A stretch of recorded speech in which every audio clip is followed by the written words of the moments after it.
On today's podcast, we sit down with renowned educator, author, and music business strategist, Amani Roberts. Amani brings his unique insight on why thinking like an entrepreneur is no longer optional for artists and shares the real reasons why so many talented musicians stay stuck. We dive into the disappearance of R&B groups, the transformation of the entire music business, and how streaming, data, and shifting culture are changing what it means to have a career in music. Amani also reveals the one mindset shift every artist needs, the lessons from his book, The Quiet Storm, and the practical advice every music creator needs to hear. This is an episode you can't afford to miss. Insiders, are you ready?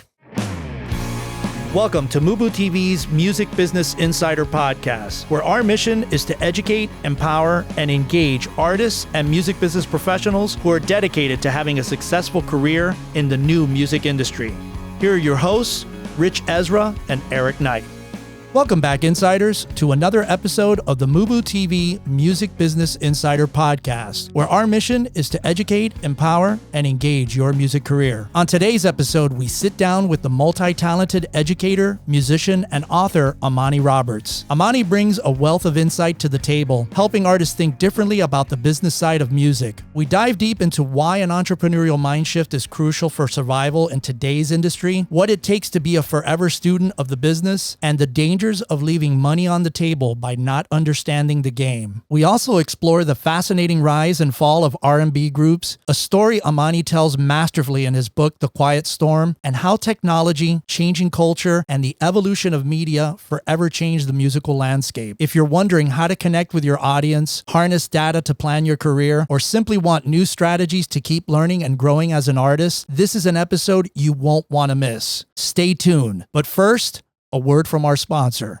Hey, Insiders! Are you an aspiring musician, artist, band, or future music business professional looking to take your career to the next level? Well, look no further. At MUBUTV, we offer personalized career counseling and coaching designed specifically for folks like you. Imagine having both of us by your side, guiding you through every step of your music journey. Our sessions are tailored to meet your unique needs, focusing on critical aspects of your music career, such as refining your songs, defining your artist story, identifying your target audience, and enhancing your social media presence, just to name a few. Whether you're just starting out or looking to elevate your existing career, we've got you covered. Our comprehensive approach ensures you get insights on everything from live shows to branding and marketing strategies. We understand that every artist is unique. That's why our coaching is personalized just for you. And here's the best part. We offer flexible coaching packages that fit any budget. Choose from individual sessions ranging from 30 to 90 minutes, or save with our discounted 4-session packages. Experience custom sessions designed to enhance your music career, with opportunities for greater savings when you choose bundled sessions. Investing in your musical journey has never been more accessible. Imagine the clarity and direction you'll gain after just one session. The feedback on your songs, the strategies to grow your audience, and the confidence to perform live, all tailored just for you. So why wait? Don't let uncertainty hold you back. Join us for your free 15-minute discovery call at book.mubutv.com for a transformative coaching experience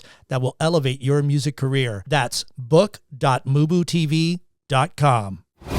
Hi, this is Warner Bailey, founder of Assistants vs. Agents, and you're listening to the MUBUTV Music Business Insider Podcast. Welcome back, Insiders. Today's featured guest is the multi-talented educator, musician, and author, Amani Roberts. This was a very interesting conversation, Eric, for a couple reasons. Number one, he is a fellow educator, just like we are. Right. He's somebody who's totally in our space, and we always love to have people who are educating people. And one of the reasons that, people like Amani are so important is because they really provide a very valuable service. Today, so many artists, as we've talked about endlessly on this show, are independent. They need the education. Right. This isn't the system or the era when a manager or someone else in your life will all take care of it for you. Right. And he talked about a lot of very, very interesting things. And one of the main things that I thought that he spoke about, which was so powerful, was the idea that you must have ownership Right. of your work. Right. Now, We had that We've been preaching conversation that on the show for a long time. Yeah, last week when we spoke to Terry about that. But he emphasized the importance of maintaining as much ownership as possible, particularly over your publishing, your copyrights of your songs, for long-term financial stability. This is the investment that you're going to be making for everything down the road. And it is so important. I mean, the era of just selling things off or giving them away for very, very little money is over. And what that requires, I feel, is a sense of ownership in your material. It requires an education about why songs and why copyrights are so valuable. You have to have that basic understanding if you're going to really get what we're talking about with regards to the value of that. I couldn't agree more. And, sticking with the theme of education and him being an educator is the whole idea of continuous learning is key. Now, you and I have been, obviously, this is our mantra, why we started all this. And, the whole idea that success favors artists who are forever students, constantly studying industry trends, case studies, and music history. I mean, you've talked about this many times about, the great Clive Davis, which yes, he has been a forever student. And that's why he's been on the top of his game for decades and decades. And you can talk to that more about how he always was trying to learn. He always felt like he was never done. It was constantly, and that's, I think our mantra here, but I think that this is key for everybody that's listening to this show and this episode, that they understand that success favors artists who are forever students. I couldn't agree more. And yes, he did teach me that when I worked there, that you have to always remain open. You have to always remain that there's something new to learn, that you don't have all of the information. And the moment you think, oh, I know this and I'm set, right, you're sunk. Something comes along to knock you sideways, or an artist comes along that reinvents the rules or rewrites the way things are done. And this is how people, ultimately get pushed out, where and we are in an era right now, and you all know this, that is so radically changing. That consciousness is mandatory to have a career in music today. And with that, insiders, sit back, relax, and enjoy our featured conversation with Amani Roberts. Amani, welcome. Thank you very much. I'm excited to be here. We're excited to have you. I want to start with, the work that you do. What made you first, want to start helping artists think differently about the business side of music? It was two real reasons. First, I would just see the interest that my students had about learning the business and how incredulous they were that many artists that they loved weren't earning a lot of money. And then the second reason was I just heard so many stories about how artists had left money on the table or had lost money. I think Michael McDonald's one of my favorite stories about how he gave away the sample for Regulators, but only took a fee and didn't get any publishing or songwriting initially. And that just kind of really broke my heart. So I wanted to make it my mission to close that knowledge gap. Sounds great. Hi, Amani. This is Eric. Thank you so much for joining us. Really excited to have you. As an educator, you have most likely heard students say that they're students of the game, but, very few actually study the business that they're in. From your experience and perspective, what separates the ones who stay stuck from the ones who build real careers for themselves? I think you mentioned it in the question, like the ones that can build a career continue to study, continue to learn. They look at case studies in terms of what works, what doesn't. They investigate and research new opportunities. They study the history. They study history, music history in terms of artists and who did well over time, who hasn't done well. So I think it's just a continuous curiosity and a desire to learn, in addition to being a really good creative and a musician. If you have both, then you're really set up to succeed, compared to if you only just want to be creative and put your music out, but you don't want to study the game, as we call it, the music industry, then you're going to get left behind pretty quickly. Yeah, as I'm listening to you, I'm a fellow educator as well, and I've been teaching since 1985. And I think today, the era we live in today, in this era in 2025, the elements that you're speaking about are more important today than I think they ever have been in the last 40 years, for the simple reason that the systems that existed in the past to support talent, to build it up, to take care of it, regardless of its, downside, those systems, the very systems you're speaking about, are completely gone now. And so what's called upon for the artist, especially at the beginning stages of their career, is much, much greater. And that's why I want to ask you, Amani, you've stressed how essential an entrepreneurial mindset is for survival in this business. And yet still some artists say, I didn't get into the music to run a business. From your perspective, can you articulate why that mindset is actually dangerous to their career and long-term survival? I think that mindset is dangerous because they are a business. Like, you are in the business of not only releasing music and singing and creating, but monetizing your music. That is exactly what you're here to do. I understand that you want to create music and you want to put it out there, maybe hear on the radio, but nothing is for free. So you have to figure out a way to monetize it. And it's not like you need 1 million followers, 1 million fans. You can follow the 1,000 true fans model, and you can have a substantial income and then build off of that. You can monetize via merch, touring.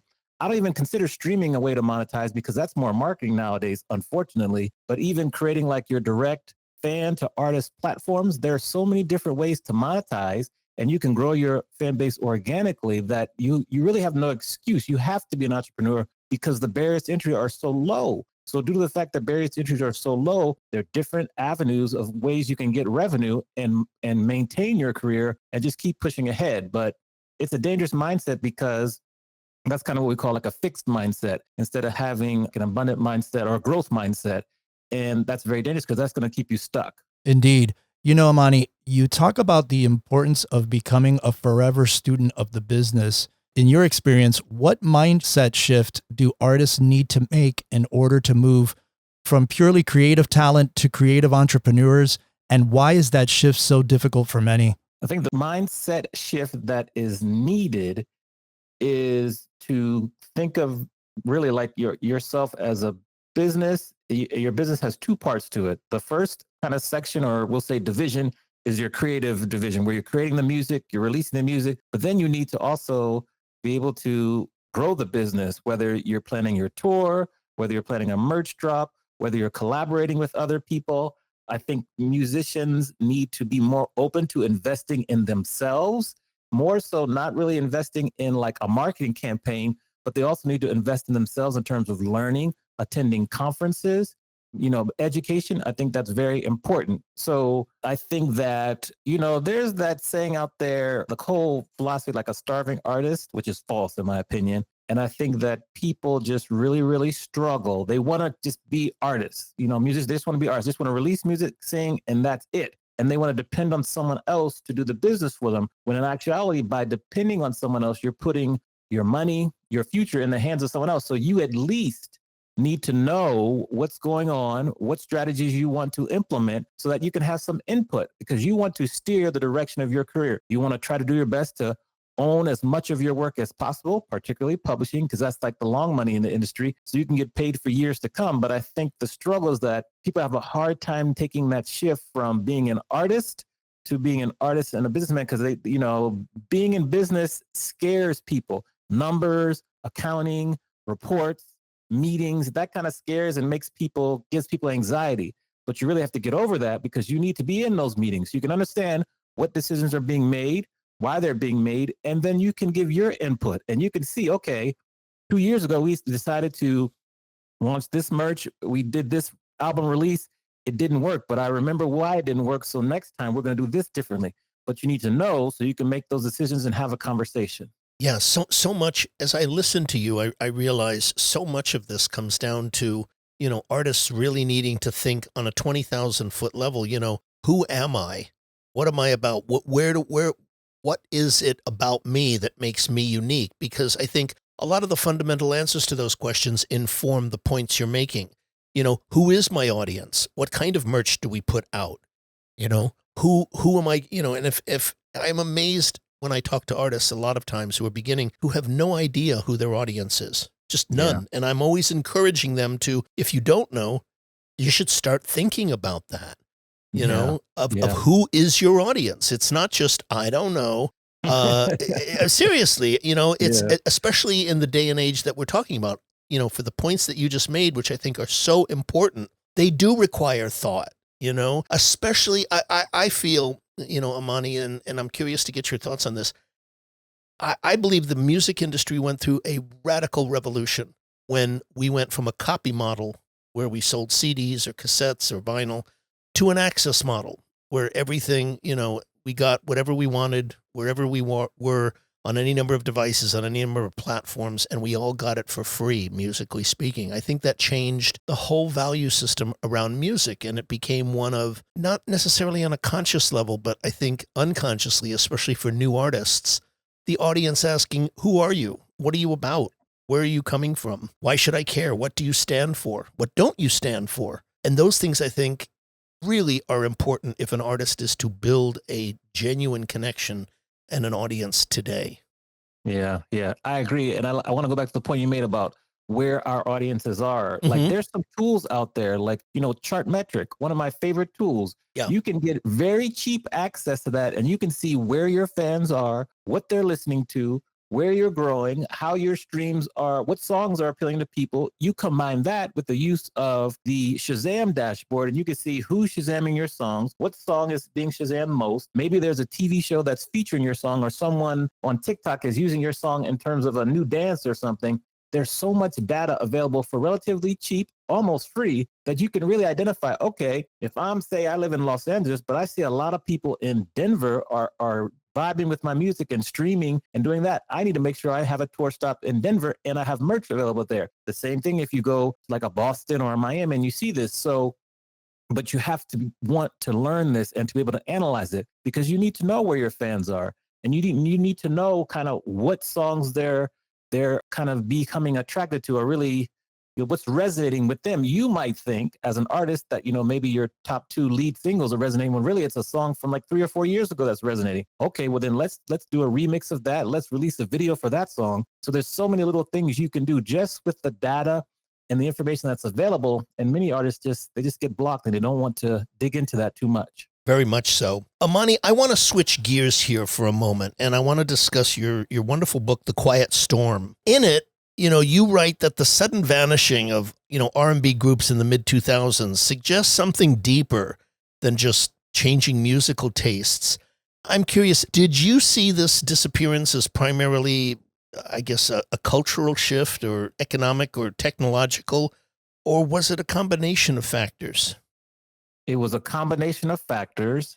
And, I mentioned in the book how, like, a lot of the earned media, which is, when you don't have to pay for media, like, so earned media for particularly R&B groups was through like Vibe Magazine, Essence Magazine, Jet, Ebony, those 4 publications, in addition to like the Arsenio Hall Show, In Living Color, a lot of different TV shows.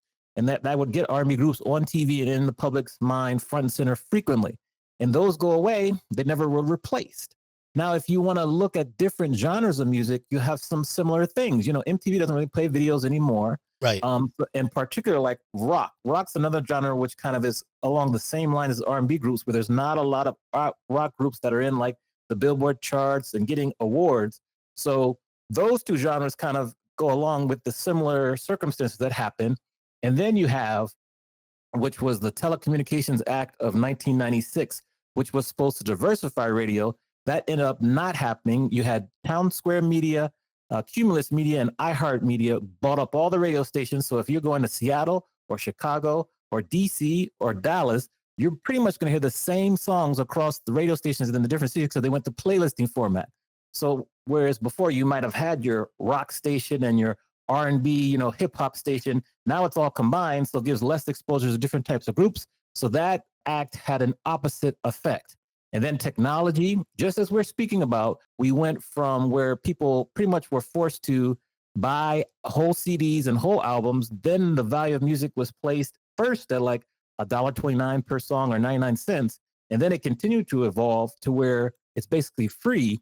And that really hurt the pockets of many groups. And so some groups of people it took them longer to adjust to the new format of distributing your music, promoting your music, and getting out there. And that's where we see the results of today. Hey, insiders. We hope that you've been enjoying our featured conversation. Stay tuned, because we've got so much value coming your way. But before we dive back in, a word from our sponsor. Hey, Eric, as an artist, what do you find are the most challenging aspects to a music career, especially when you're starting out? Well, I think one of the first things is just trying to get the direction of who you are as an artist, where you want to go, where you want to be. And, we've talked about it on the show a lot. Who is your target audience? Who you are? What do you stand for? What do you believe in? What do you think would resonate with an audience? And so those are some of the things that I would feel being a new artist. Obviously, what I know now is different because I know these things, but for people that are out there like our audience that don't have necessarily any direction to go would be the first things that I would start off with. And having the songs that Absolutely. incorporate those elements that you're speaking of into it. That's so important today. Yeah, and I think that's one of the reasons why we started MUBUTV and why we started this new consulting service that we're offering to all of our insiders out there, because that is another one of the big things. I mean, that is the big thing, is like having the great songs. That's what it really starts off. Our friend Don Grierson always said, it always starts with a great song. So that's probably, besides putting together what your audience and what your target audience is the single most important thing. Where are your songs at currently today? Are you collaborating with people? Are you trying to go out to networking events where you can connect with other songwriters and stuff like that? So yeah, and what are your strengths? Exactly. Are you a strong lyric writer? Are you a strong melody writer? Are you a strong musician, a player? Right. And it's really important to get really strong clarity on those issues before proceeding. I totally agree, Rich. And, with our consulting services, we offer a myriad of different packages and we've made it super affordable for everybody. So, if you guys are interested out there in connecting with us on a coaching call, you can visit book.mubutv.com and start off with a free 15-minute discovery call. Well, yeah, absolutely. We start with an initial 15-minute call where we can get a sense of who you are, what are the issues that you specifically have, right, and want to work on. Exactly. And we can go from there. Absolutely. Yeah. And we tailor everything to your needs. It's not like a cookie cutter thing. We kind of really want to get to know who you are as an artist, where you at today, what's the snapshot of you as an artist today, and then start trying to craft something that's tailor-made for you. So again, if you're interested, visit us at book.mubutv.com for your 15-minute discovery call. Hi, this is Lisa Ferris of Soundtrack.io. Are you an insider? I am. Subscribe now. Yeah, very, very much so. Amani, in writing The Quiet Storm, you sifted through decades of R&B history. What was the most shocking or overlooked truth you uncovered that completely changed your understanding of why these groups rose and fell? Ooh, I think probably the most shocking thing was just how dominant R&B groups were in the 90s. And I think there was a month in July in like the mid-90s where 14 of the 20 songs in the Billboard Hot 100 Top 20 were from R&B groups. And then a decade later, 14 of the top 20 songs were hip hop. So it was shocking, the transformation between R&B groups being kind of the dominant group to hip hop in a decade. And that's a short period of time when it comes to the music world. And that was probably the most shocking. And then it just faded away pretty much forever, never came back to the status it was before. I think that was just, even though I had a feeling when I was doing my research that was going to happen, to see the quick shifts and how that happened was just very surprising, concerning. And I was just kind of sitting up there just like, how and why did this happen? And that would be the most shocking because the shift was dramatic. And it to give further context, from like the late 50s all the way to the mid 2000s, so to speak, really the late 1990s, R&B groups were always in the top 10, always. So that's a collection of about 40, 45 years. And then to have a drop off in like 6 or 7 was very dramatic and very shocking. Yeah, it was. And you pointed out just in your answer a few minutes ago how this affected other genres as well. I've read countless articles about how there are no more pop groups left. I mean, I think that the Hot 100, like, I believe it was in March or April, wrote an article that for the first time, I think ever, in the Hot 100, there wasn't one single group in pop music. Not one. I mean, it was like that, and then I think the next week one got on or something. But it was, I mean, to your point, it was like affecting all kinds of music. And, we've heard this about rock as well. And, as you were speaking just now, I want to ask you something. You illustrate how the rise of hip hop, and you were just speaking about this, it reshaped the R&B landscape forever. And I'm curious, in reflecting on that, did you see hip hop as an inevitable evolution of black music, that sideline groups or as a cultural takeover? Okay. I love this question. I really think that hip hop was like, it wasn't a quiet storm. It was the opposite. It took over. It took over very fast, starting from like late 70s all the way through the 80s and 90s, and now to where we are today. But the question is, and a lot of people don't want to talk about it, but I think kind of under the radar, record labels made a decision, particularly once they went through the kind of music recession of like 2007, 2008, like 2012 and 2013, where hip hop is cheaper to produce because you don't have background singers. It's usually a singular artist rapping and or singing over a track. So you don't need musicians. So they save a lot of money. It's very singular. So you don't have to worry about the emotional cost of managing a group where you could have group members that don't get along, et cetera, et cetera. So what happened is that it's cheaper, easier to control.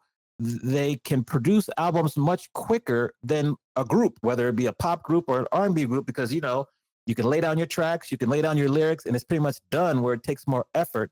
Then when you're going on tour, once again, it's cheaper. Like, you don't have to worry about choreography, makeup, etc. for just one person. Maybe there's no choreography, so it's cheaper. So as the labels got through this recession, they realized that hip hop was becoming very popular. That's the part of the perfect storm. It's also cheaper to produce, and it's more individual, so you can control the artist more than having to wrangle 4 or 5 members or 3 members. One member is easier to quote unquote control. So they took that as the route to promote it.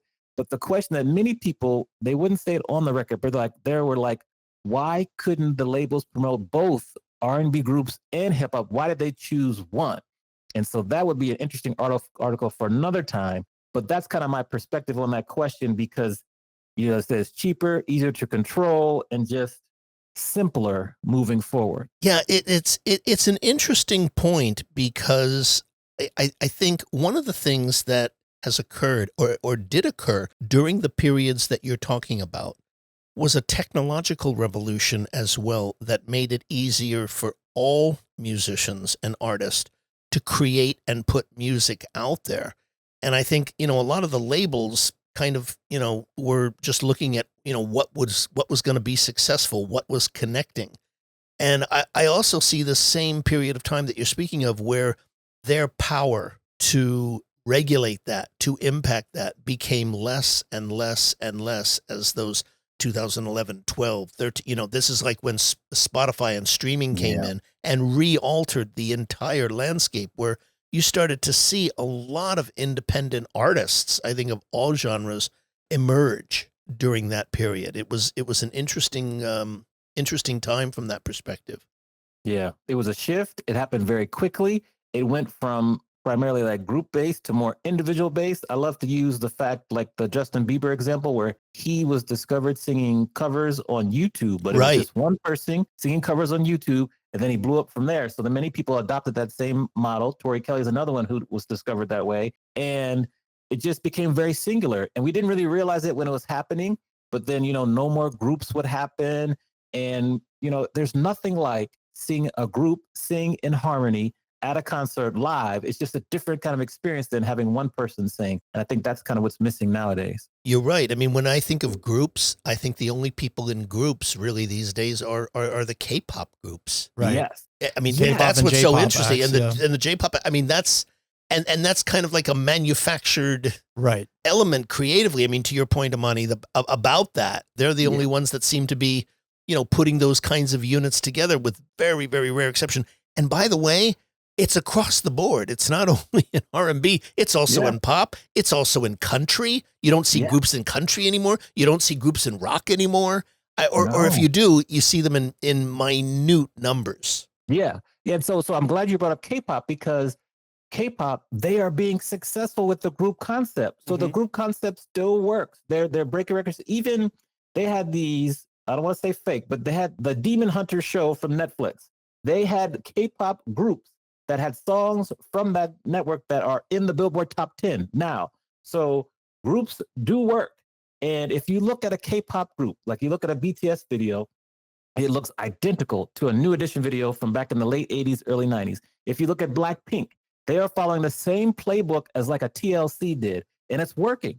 So the success of K-pop or J-pop groups, I'm convinced that the group concept still works. It's just, what can we, when I say we, I'm saying like R&B as a genre, pop as a genre, country, rock. What can we learn from how they are producing, promoting, and executing their strategies in 2025 that we can then use within the genres to become successful again? Because it's working.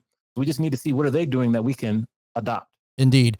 Amani, you described the disappearance of R&B groups as the result of an imperfect storm, from hip-hop's rise to the collapse of African-American media. In your view, which of these factors was most decisive, and why did it hit groups harder than solo artists? I think that's a loaded question. I think it's a combination of the decline of African-American media in addition to the Telecommunications Act of 96. Those were the two heavy hitters, because you went from, you could be in Atlanta and you would discover a group like TLC because they would play local artists frequently on the radio. Or if you're in Philly, you hear Boyz II Men, Destiny Child in Houston.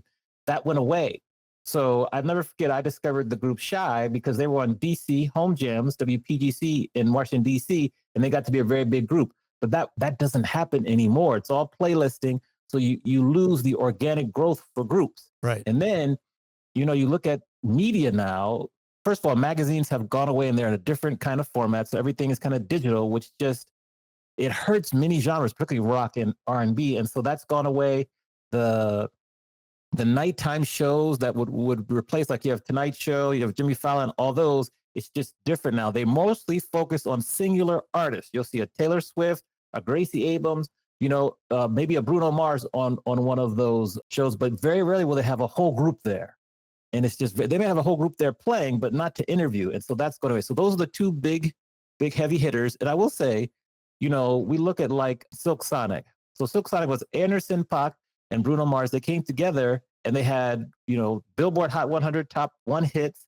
They won Grammys, platinum albums, but they only could last one album cycle together. Now creative differences, they couldn't last, which just tells you how strong groups have been in the past, where they would last 3, 4, 5 albums that all did well. And so that's just very, very ironic in terms of the current era we're in. Yeah. And the idea that talk shows are going away, that's the big thing now that's happening with major networks. They're starting to pull away the talk show thing. Yes. So you're going to start seeing less and less of that.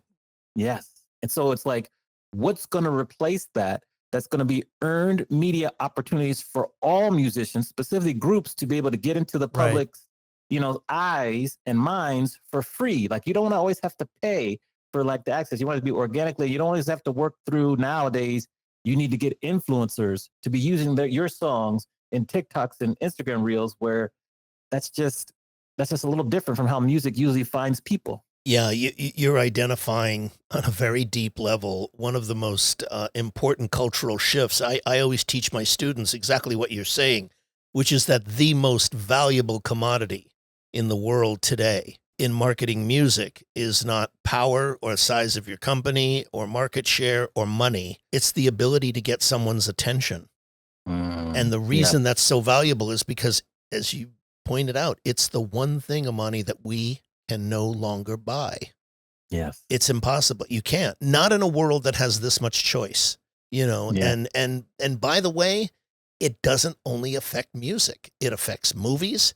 It affects television. I mean, my God, if you turn Netflix on, like, where do you even begin?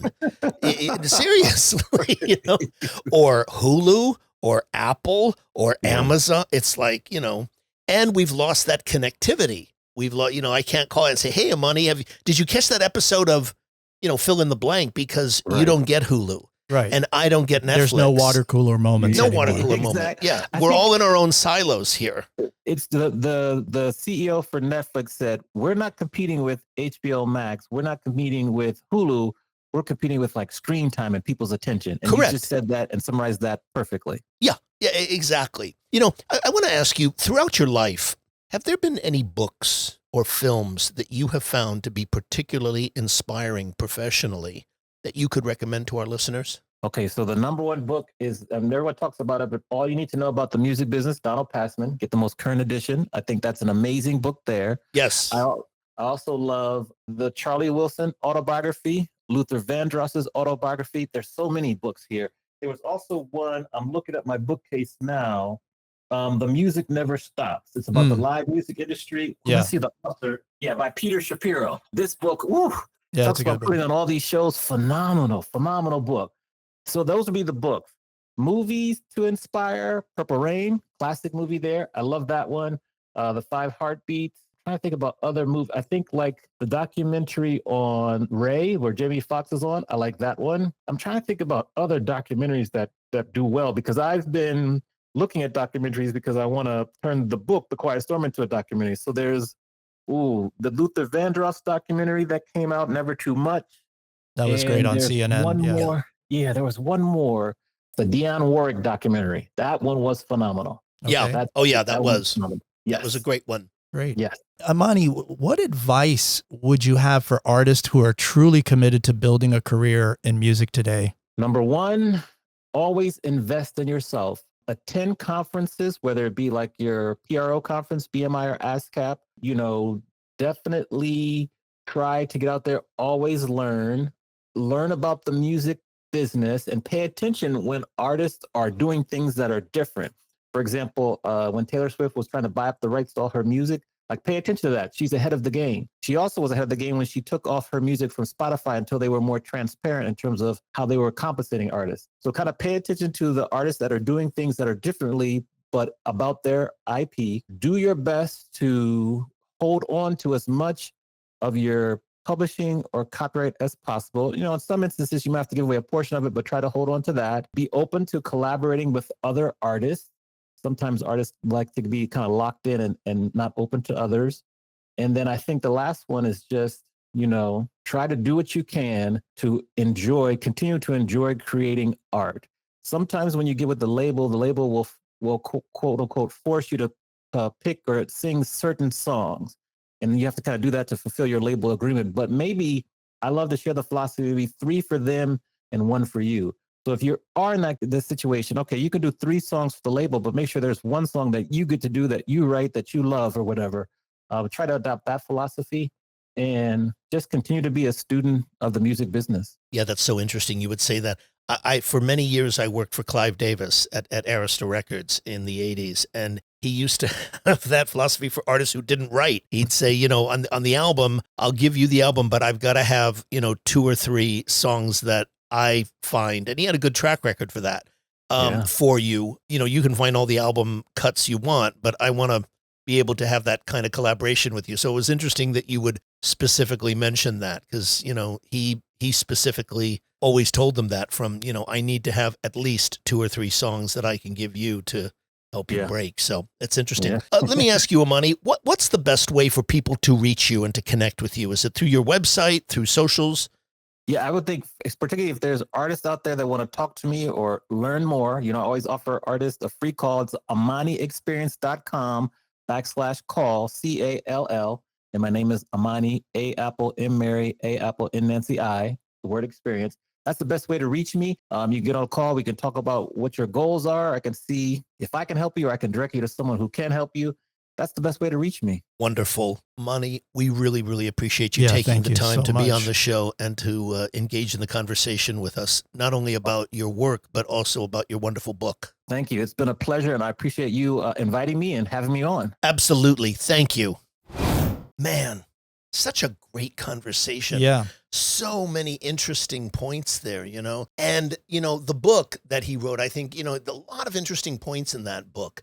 And things that I had never thought of. I mean, it's that sort of whole conglomeration of how everything sort of came together. One of the things that I thought was so interesting that Amani spoke about for artists was knowing who your audience is. And this is a theme that is, as you know, Eric, we have talked about many times on the show. Right. The idea of really knowing who your audience is. Not just like, I don't know. And really getting to know who they are. And if you don't know, that's okay. But put time and energy into learning. Yeah. Okay. Because today you need to know how to reach them. You need to know, and I know, as you have spoken many times about, seeing who the other artists are that are in that field.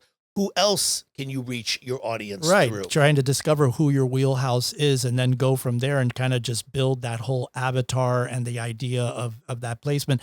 One of the other things that I thought was very interesting about what he said, and I really liked, and I hope everybody heard this part, which was that I didn't get into music to run a business is dangerous. And I couldn't agree more, because this is a business like anything else. And for you guys out there that are not really interested or wanting to explore, unfortunately, in the era that we're living today, you have to make it your business. And, he said, and I quote in this section, that mindset is super dangerous because they are a business. Nothing is for free. So you have to figure out a way to monetize. And it's not like you need 1 million followers or 1 million fans. You can follow the 1,000 true fans, that famous article that came out 10, 15 years ago model, and you can have a substantial income and then build off of that. It's a dangerous mindset because that's what we like to call a fixed mindset instead of having a growth mindset. And that's very, very dangerous because that can keep you stuck. And I couldn't agree more. Yeah, absolutely. Again, a lot of the philosophy and attitudes that he had were really about developing a consciousness, Right. not only monetarily and business-wise, but a consciousness as an artist.